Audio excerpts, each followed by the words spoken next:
I think it was like later in the morning, early afternoon, and it'd been fairly slow day. I think it was like the day before or after Valentine's Day. And we were just kind of relaxing, and it was cold. I mean, it was February, so, and we get a call that somebody's in one of the retention ponds down there by our business industrial area, or whatever you want to call it. And I just remember thinking, we've heard this song and dance, not necessarily that, but we hear the situations come in to sound like really, really grave. And you get there, it's like the front of the car is touching the water or something like that. So that's kind of what I was thinking. And I was working with Werner part of the time, and so we get headed down there, and he's driving the ambulance. I'm in the passenger seat, so I was in patient care, and we come pulling up, and I see Officer Dylan Madrid out there just beating on, and the car's in the middle of the retention pond. And I just remember going, oh crap. And I just, real quick deduction, I knew that Dylan's not much taller than I am, maybe a little bit, and he's standing up to about here, so I'm thinking, I'm not gonna be treading water. The car's starting to go, he's sitting on the window, and then if he could have got through that window as hard as he was going with the right equipment, I wouldn't have ready to get in that water. He was out there really busting his ass trying to get that lady out. And just so happened that I got there and had better tools. I guess they're obviously not as equipped to carry as much stuff as we are to try to get somebody out of a car half submerged. So as I was going in, they handed me a tool. I gave Dylan a sledgehammer for his side. And what it ended up being is the glass was tinted pretty thick, so the punching wasn't working. It just shatters. So he's trying to do this with a hammer on his side with a little punch tool he's got on a knife, and it wasn't working.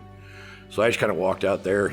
We split. He went to the driver's side door, I went to the passenger side door, and I just kept hitting him with this New York hook, they call it. And it went, and as soon as I felt it go, I reached in, and it was just the weirdest thing ever. The handle was right there. And they were talking to her on the dispatch. So I just yelled, hey, I'm in. The door came right open. He told her to come through my side. I grabbed her, pulled her out, and we walked to the bank gracefully. We've got a video that they did for a deal we had here at the city, and the dispatch is talking to her the whole time.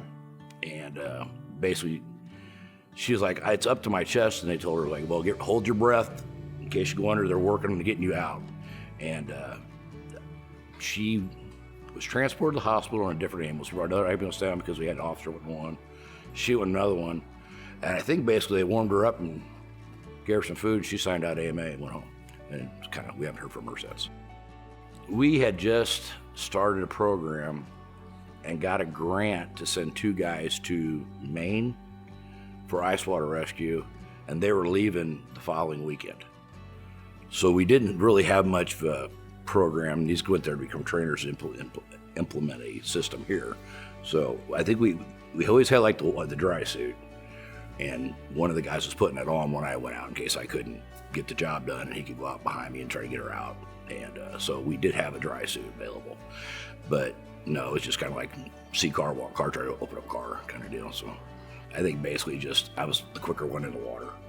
The other guys are kind of process what's going on, and I duck hunt and goose hunt, and I've fallen in water over my waders before, and I had an idea what I was getting into, but maybe not that extent. But there wasn't nobody else that wouldn't have got out there, and it was just my card got pulled is all it was. So, but I like to give the guys a hard time. It's like so.